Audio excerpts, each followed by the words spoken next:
Hey hello boys and girls, so this is Mohit Agarwal here and आज का video कुछ खास रहने वाला है बिकॉज इस वीडियो में मैं आपको 10 गोल्डन मंत्रस देने वाला हूं to secure our rank, all India rank. तो ऑल इंडिया रैंक लाने के लिए 10 very very important tips, if you follow you are sure to get a rank. सबसे पहला टिप है self belief. The first mantra to get a rank is self belief. मतलब इसका क्या हुआ सेल्फ बिलीफ का?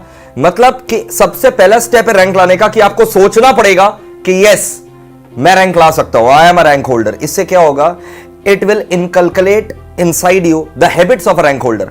मान लो अगर आप अपना समय नष्ट कर रहे हैं, वेस्ट कर रहे हैं, तो आपके बैक ऑफ द माइंड में रहेगा कि आपको तो रैंक लेकर के आना है, आपने ये ठान रखा है। तो क्या एक रैंक होल्डर इतना टाइम वेस्ट करना अफोर्ड कर सकता है? तो it will always avoid the time wastage and push you to do better. So self belief. बहुत सारे स्टूडेंट लोग बोलेंगे सर हम लोग का तो 11 12 में ही रैंक नहीं आया, सर स्कूल में रैंक नहीं आया, ये कंपेटिटिव एग्जाम्स में कैसे रैंक आएगा? So this is where most of the students lack the self belief. Okay, Dhirubhai Ambani क्या थे? पेट्रोल अटेंडेंट थे, पेट्रोल पंप में पेट्रोल भरा करते थे। उन्होंने बड़ा सोचा कि खुद का तेल का कुआं होगा और देखो हुआ ना। तो भाई सबसे पहला अप्रोच है सक्सेसफुल बनने का सेल्फ बिलीफ। ठीक है, सब कुछ अपने आप नहीं हो जाता, एक विजन होता है, सेल्फ बिलीफ होता है, तभी वो चीज अचीव होता है। सेकंड टिप जो है वो है perseverance and determination. You understand? Perseverance and determination to not to let go easily. कुछ नहीं समझ में आ रहा है यार, छोड़ देते हैं यार, ये सब नहीं हो रहा है यार, छोड़ देते हैं यार, ऐसा नहीं होना चाहिए। Perseverance, day in and day out consistently you will have to perform. Don't let go of the things easily. The third one is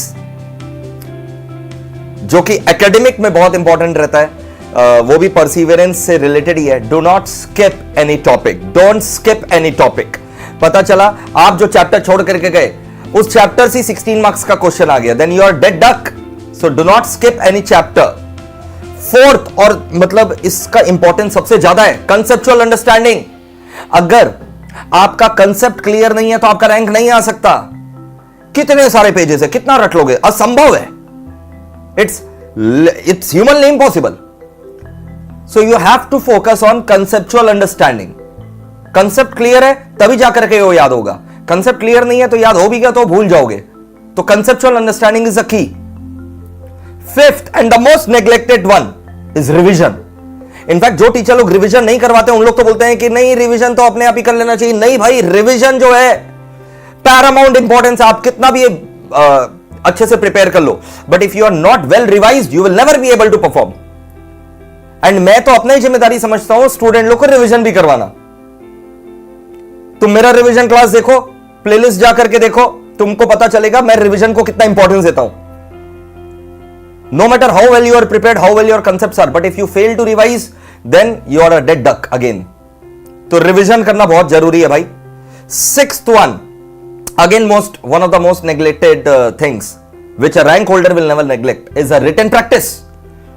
आपको अगर राइटिंग में प्रैक्टिस नहीं है, चाहे वो थ्योरी हो चाहे वो प्रैक्टिकल हो, आप सम्स प्रैक्टिकल में सम्स बोल रहे हैं, आप देख ले रहे हैं, अरे क्या देख ले रहे हो? देखने से तो लगेगा यार सॉल्यूशन देख रहे हो, उसमें तो तुम्हारा दिमाग चल ही नहीं रहा है, सब कुछ अच्छा ही लगेगा।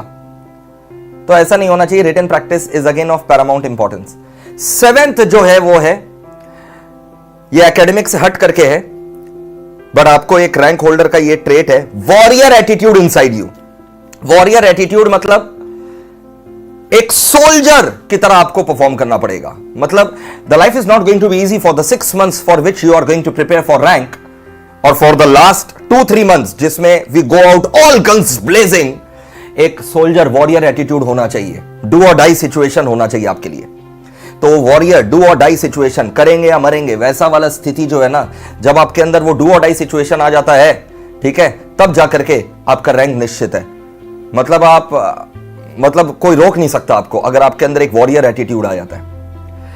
8 चीज जो बच्चे पता नहीं क्लास 12 तक तो बहुत अच्छा करते हैं, लेकिन क्लास 12 के बाद मैं देखता हूं प्रोफेशनल कोर्स में जब आप लोग आते हैं तो ये वाला चीज भूल जाते हैं। पास्ट टर्म पेपर्स याद करो, class 10 class 12 10 years paper solve किया करते थे, याद करो। मैं यहां पर आपको 10 ईयर्स पेपर सॉल्व नहीं करने बोल रहा हूं, लेकिन कम से कम पिछला 3 टर्म का पेपर तो आपको सॉल्व करना चाहिए। At least last 3 terms paper, forget about 3 year, at least last 3 terms paper तो आपको सॉल्व करना चाहिए। 9th and again one of the most important tips ये है, you have to have one mentor and you have to trust that mentor and follow his guidelines.